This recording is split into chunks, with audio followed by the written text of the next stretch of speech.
Hey guys, welcome back to Pistons Talk Podcast. Hope you guys are having a great weekend. Wanted to give you guys a little PSA before we do jump into today's podcast. This is going to be a premiere on YouTube. This is a pre-recorded episode. I did try to get a guest on. I never heard anything back. Plus, my work schedule this weekend had me working Friday, Saturday, Sunday. So as I'm recording this, it is early Sunday morning. So this should be up around 7:30 at night for you guys that watch live on YouTube. Just wanted to give you guys some heads up of just work schedule and what it kind of takes behind the scenes with this podcast. I just would not have the time to do a live podcast for you guys. You know, make the graphics, do the lower thirds, all that stuff that I usually do for each and every podcast. But again, just wanted to kind of communicate with you guys and let you know why today's episode is going to be pre-recorded. But let's get into it because I think we have a lot of topics that you guys are going to be interested in. So the first topic is Tobias Harris again. Now, the reason why we're talking about Tobias Harris, it's completely different from last week. And I think the point I had last week was if you want to go and target Tobias Harris, that's fine. Just don't break the bank trying to do it. And I think the Pistons are smart enough to where whoever this next president of basketball operations is, I would like to think that they're smart enough not to give this guy $40 million. I just would. But the reason why we're talking about Tobias this week, it's not that we don't think that he would be a good fit. It's the next team odds that Vegas just put out. They put a line out for Tobias's next team odds, and your Detroit Pistons were first.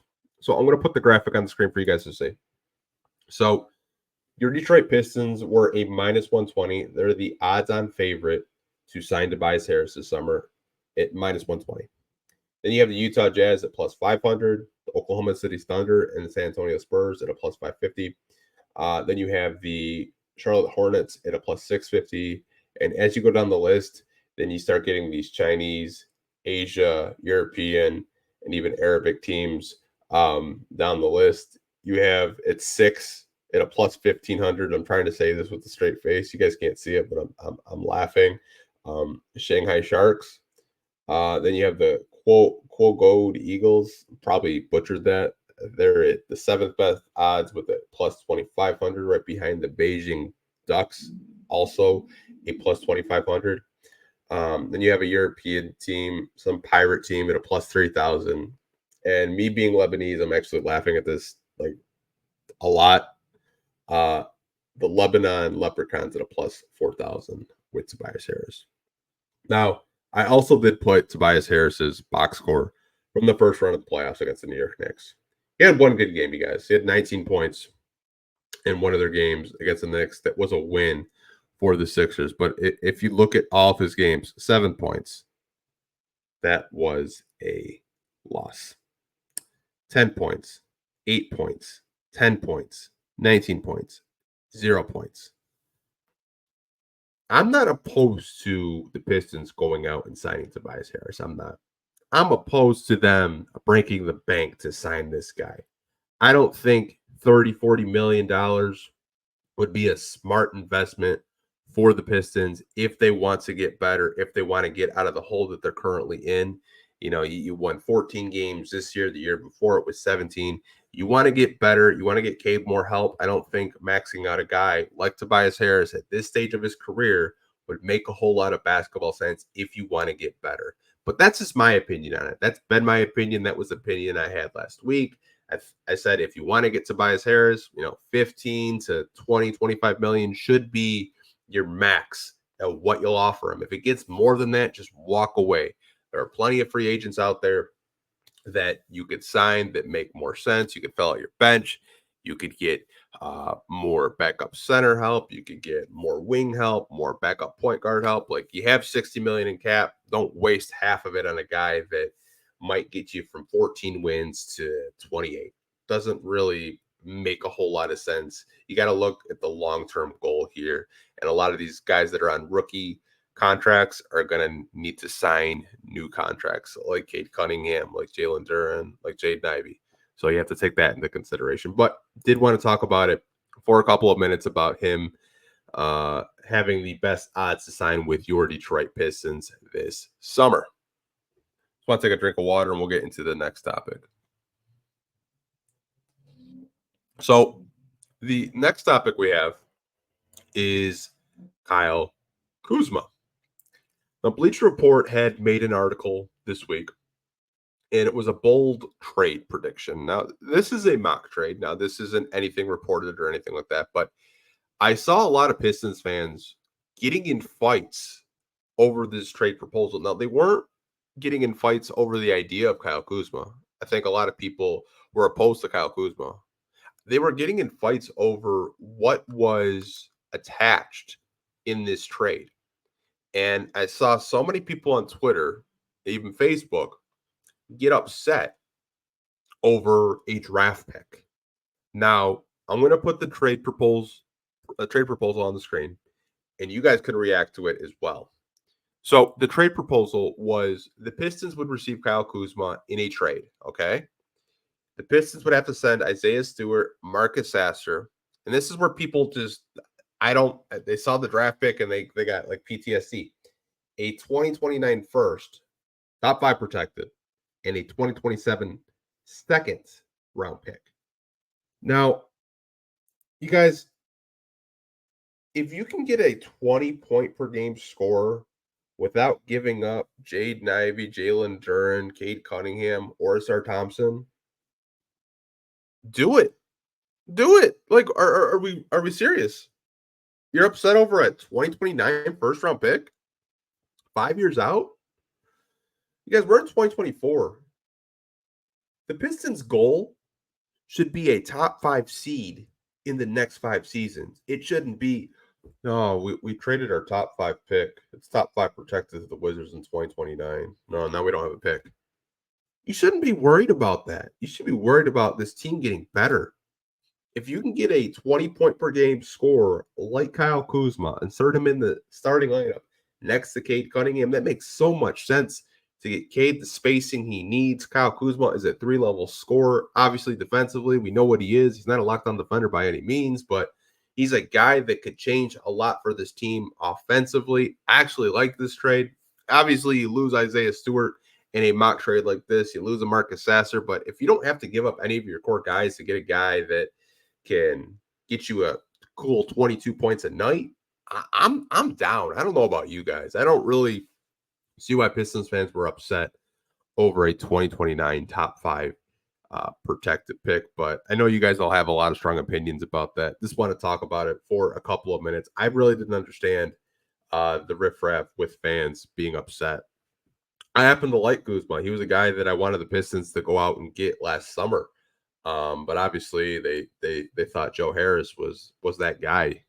Thought Joe Harris was going to just come in and shoot the shit out the ball, and that just did not happen. But hey, man, we're in 2024 now. It's the off season. I think this is the type of trade that you could possibly see the Pistons make. Just because they have $60 million in cap space does not mean they're going to spend it all on free agency. They could make trades just like this one that Bleacher Report did put in this article. It is a very strong possibility that your Detroit Pistons use a majority of their cap space on trades to make their team better, because maybe they're not really in love with free agents this year. Maybe outside of Tobias, they don't really like anyone in this free agent class. It's a very strong possibility. Did want to give you guys just a little, update about why so many Pistons fans were upset. I didn't understand it, but I think these are the type of trades that we should look out for, because it is a very strong possibility that Kyle Kuzma could get moved given where the Wizards are at in terms of their rebuild. And he doesn't really make a whole lot of sense for the Wizards if they just kind of want to just, organically grow this. He's on a larger scale contract, and the Pistons could absorb that given what their cap space situation does look like. So probably why you guys are here is there any news on the president of basketball operations? Now, if you guys did watch a video this week, I reacted to an article over at the Detroit Bad Boys. They cited Mark Stein, who's an NBA reporter. He had some intel on what's happening with the Pistons brass in terms of, getting a new president to make sole basketball decisions. He'd be the only decision maker in that front office. If you guys want to watch that video, it's out there. But if you guys haven't seen the video, the Detroit Pistons have new candidates to become the next president of basketball operations. Now, I am going to put this graphic on the screen for you guys, and there are 5 new candidates that we're going to talk about. Okay, so let's get into it. So the first candidate is Tim Connolly, that is currently the president of basketball ops with the Minnesota Timberwolves. Now, with Tim Connolly, I think this is a pipe dream personally.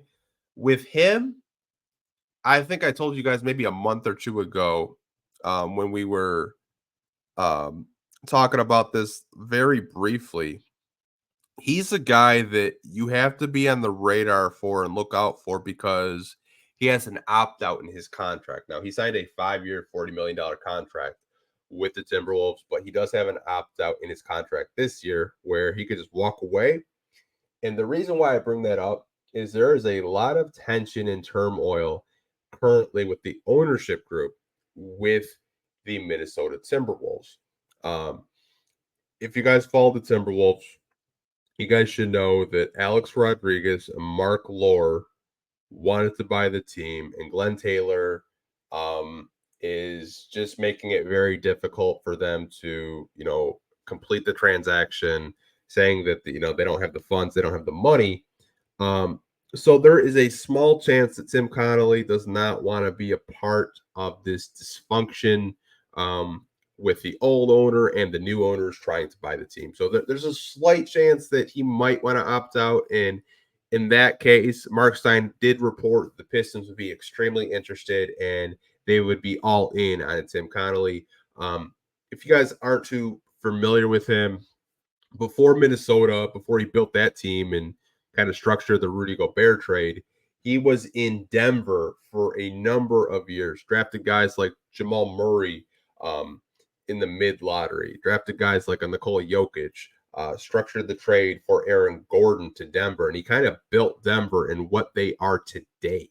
So that's a guy that I think would be on my wish list. And the reason why I said wish list is because I'm not really sure. It's a strong possibility that he does opt out of his 5-year contract with the Minnesota Timberwolves.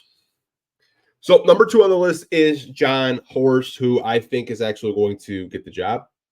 That's just my opinion. I'm not reporting or anything like that. I think John Horst is a very good candidate. He's been with the Milwaukee Bucks. He's currently their GM. Now, that name might sound familiar. He did work for the Detroit Pistons. That's actually how he got his first official front office job. He was actually Joe Dumars' right-hand man, so he got to learn a lot from Joe Dumars when Joe Dumars was general manager of your Detroit Pistons. He's been with Milwaukee for several years. Now, the reason why I think Horst could be a very strong possibility is his voice is not being heard in the current Milwaukee Bucks front office. And there was a lot of reporting of who he wanted for coach, and they went kind of against who he wanted. That kind of sounds familiar. Troy Weaver wanted Kevin Allen, and the Pistons decided to get Monty Williams. Well, John Horst did not want Adrian Griffin or them to have Doc Rivers as a backup plan. He actually wanted Kenny Atkinson or Nick Nurse. So that is something that I think we could probably relate to as Pistons fans going into the last season. We didn't really know who the coach was going to be, and Monty Williams just came out of left field, and it was a done deal. I think John Horst is a very good candidate. I wouldn't get too worried that he worked under Joe Dumars. I think some people look at kind of like the draft history of the Pistons and like while Joe was here. I think if you look at Milwaukee's draft history while John Horst was there, they drafted some pretty good guys. They had pretty solid drafts, in my opinion, anyways. The next guy on this list is probably a name that you guys aren't too familiar with, and that's Dennis Lindsey. Now, Dennis Lindsey was in the Jazz front office for several years. He was a part of drafting Donovan Mitchell with the Utah Jazz. He was there for over 10 seasons. He's currently with the Dallas Mavericks right now as a consultant.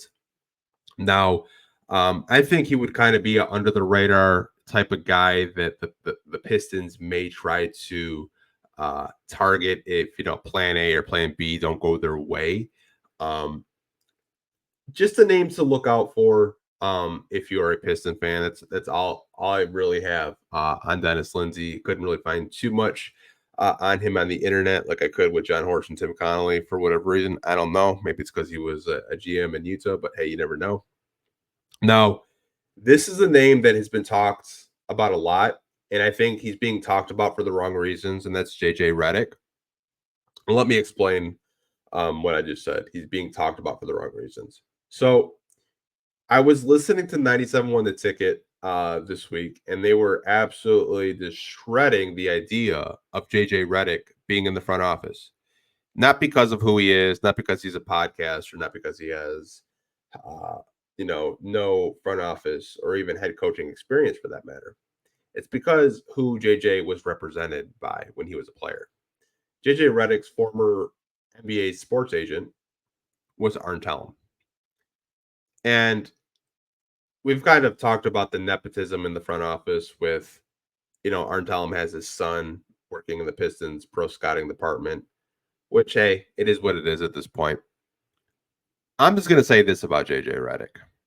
As someone that consumes his podcast, all of his podcasts, whether it's his podcast that he has on his own YouTube channel, the podcast that he has with LeBron, I think JJ is probably one of the smartest basketball minds that I've listened to over probably the past 10 years or so. I don't think JJ Redick would be a bad hire, but I could see Pistons fans saying, well, Arn's just doing a favor. It's his former client. I don't honestly think JJ Redick would want a front office job. I think what's most likely to happen is he takes a head coaching job, right? You see Charlotte, they're very interested in him to be the next head coach. There's rumors that the Lakers may want him. They just fired their entire coaching staff. A lot of people are speculating that LeBron is just kind of tailoring him to be their next head coach. But I think he's a name to monitor if he does want to get into the front office space. Mark Stein reported that the Pistons would be open to having JJ Redick in the front office. I personally don't think it's a strong possibility he's going to be like a serious candidate. I think it's just a name out there for fans to talk about personally, but that's just me. Now, the fifth and final guy on this list, this actually came out a couple of days ago, was Scott Perry, and that name should sound familiar. Much like John Horst, Scott Perry worked for the Detroit Pistons.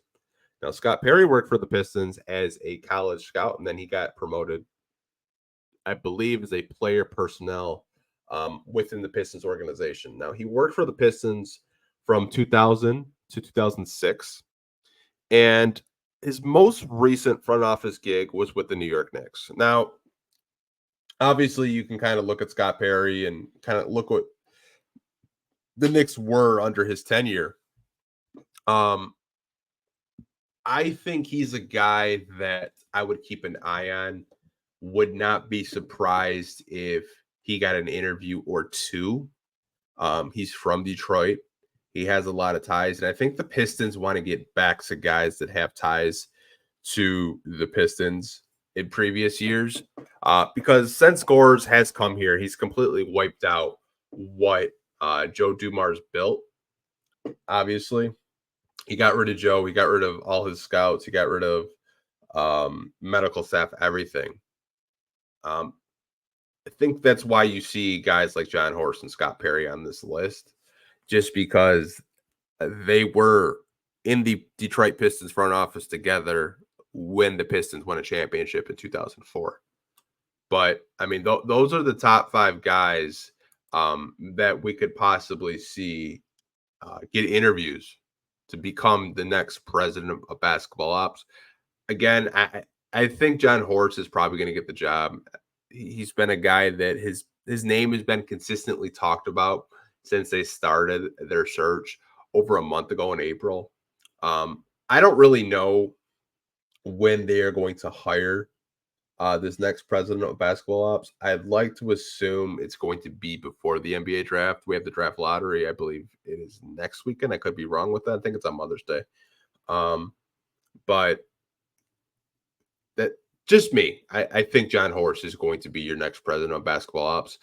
If Tim Connolly becomes available, just go get him. Throw him the bag. Like just get the brink truck, whatever it takes. Go get him because he's built 2 playoff contending teams. Like 2 of the teams that are playing in the playoffs, the Denver Nuggets and the Minnesota Timberwolves. He's got his fingerprints in both of them. And if you guys watched the playoffs last night, I mean, Anthony Edwards just looks special out there. But hey, man, that is something that I think a lot of you guys are probably pretty locked in outside of free agency, really interested about the president of basketball ops. But they want to transition into the next topic of this podcast. And this topic, I actually was listening to another Detroit Pistons podcast. And this was from James Edwards' podcast. And I had no idea that this was actually considered. Now, obviously, you guys know that the Pistons during the trading deadline, they made so many trades that we had a whole new team by the trade deadline after it was over. And James mentioned on his podcast, the Detroit Players podcast, that the Pistons almost traded for Naji Marshall before they traded for Simone Fontecchio. Now, I think some of you guys you've mentioned the Pelicans and their wings. Some of you have mentioned Naji Marshall, but a very select few. He's a small forward with the Pelicans. And why I found it interesting to bring it up and to talk about it with you guys is if you look, Naji Marshall is going to be a free agent this summer, and he's only 27 years old. And I did pull up his stats throughout his time with the Pelicans. You know, he's around a 7-point per game guy, only plays around 20 minutes a game, and it shoots around, you know, for his career wise, 31% from 3 this year. He had a pretty good year from shooting from 3, but I found that really interesting that the Pistons almost traded for Naji Marshall versus a Simone Fontecchio, which kind of makes me think, like, what other trades were out there available for the Pistons at the deadline? Because it was kind of random for James to talk about that. But shout out to him on his podcast for, you know, mentioning that, you know, Simone Fontecchio was the guy that they did elect to trade for, but Naji Marshall was maybe a plan B if that didn't go through. But hey, he could be a free agent target that the Pistons maybe get on the cheap, get more wing depth behind a Sar Thompson and Quentin Grimes. You never really know. But it's a quick little topic I did want to talk about for you guys. Now, the final topic of this podcast, you guys, and I'm going to segue it to the Pistons so it makes sense, because you're probably going to see all these teams say, like, this does not relate to the Detroit Pistons. Why are we talking about this? As I said at the top of the podcast, you guys, $60 million in cap. If you get really crazy, the Pistons can go all the way up to 65, depending on if they keep certain players. So Bobby Marks had a list. If you guys know who that is, he's an ESPN front office insider. And he had the top 10 salaries in the NBA. And this is why you guys should care. Again, the Pistons have $60 million in cap. These are the top teams in the playoffs currently that have the highest salary cap. So you have Golden State 1. They got eliminated. We all know that. Golden State has one of the highest salary caps in the NBA. Number 2, the LA Clippers. They got eliminated. Again, another team that Pistons fans should be paying attention to. 3, the Phoenix Suns. They got bounced in the first round. Boston, still in the playoffs. They're 4th. Number 5, Milwaukee. They got eliminated in the first round. Again, another team that Pistons fans should be paying attention to. 6th is the Denver Nuggets. They're currently down 1-0 against the Minnesota Timberwolves. Number 7, the Miami Heat. They got eliminated from the playoffs. They're another team that has very high salaries currently. Number 8, the Los Angeles Lakers. They got eliminated in the playoffs. Same with the Pelicans and same with the Philadelphia 76ers. So why should you guys care who the top 10 teams in the playoffs and their salaries? This is why you should care. Yes, the Pistons have $60 million in cap. The Pistons have leverage in this situation. Let me explain why. With the new CBA going into effect, there are teams that are going to be in the first and second apron going into the luxury tax. The Pistons themselves have $60 million in cap. And if you look at some of these teams, I'll put it up on the screen again. Golden State, very high salary cap. What are they doing with Klay Thompson? What's going to happen with Draymond Green? Are they going to trade Chris Paul? The Clippers. Is Paul George going to sign with the Clippers? Where's he going? A lot of people think he's going to go to Orlando. Phoenix. What's going to happen with Phoenix? Are they going to trade Bradley Beal? Is he going to waive his no-trade clause? What's going to happen with KD? Is Devin Booker content with the first-round sweep? Then you have teams like Boston. I think Boston will be fine. Boston's Boston. The Bucks. Maybe you could steal some of their role players away from them. Miami, the Lakers, the Pelicans, like Brandon Ingram. Maybe he's a possibility.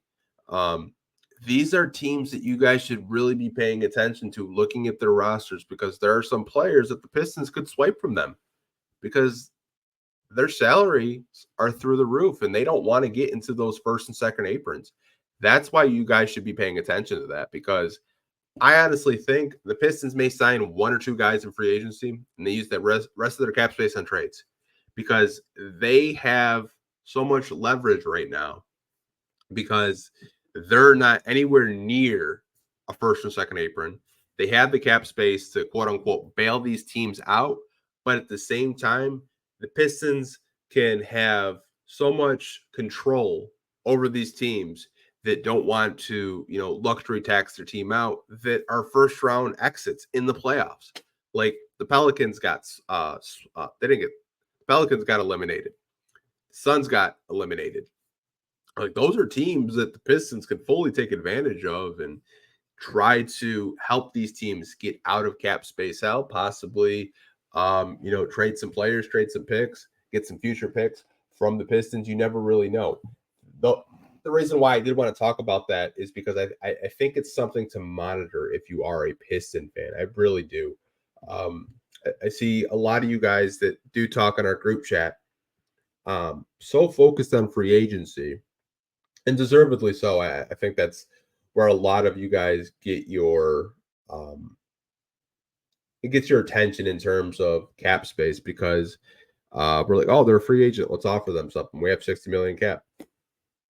You got 60 million in cap, and you got teams that are in cap space hell that you could possibly bail out, but you could also get some maybe future capital. Maybe you get future picks. Maybe you get a player that you really like. Maybe you get one of their better role players. You never really know, but did want to talk about that for a couple of minutes. Did want to wrap this podcast up though, you guys. There's not really a whole lot going around in the basketball world currently. In terms of your Pistons, the new president of basketball ops, I would assume that we will probably see a little bit more news going into next week, because it is going to be the draft lottery. I don't know. This front office just works so slow in terms of hiring people. I mean, we saw it last summer with the coaching. Seems like it took damn near 3 months. It felt that way anyways. I know it was probably only a month and a half, but we should have a new president soon. We should know what pick we are going to get in the draft. Hopefully it's first, not fifth for 3 straight years. Hopefully it's first. But thank you guys for watching. Thank you guys for tuning in for these last 30 minutes. See you guys next week. And we're probably going to be talking some NBA draft, and we will know when the Detroit Pistons, what pick they possibly have. So see you guys next week. Hope you guys are staying safe. Take care. And I'll talk to you guys in the next podcast. Peace.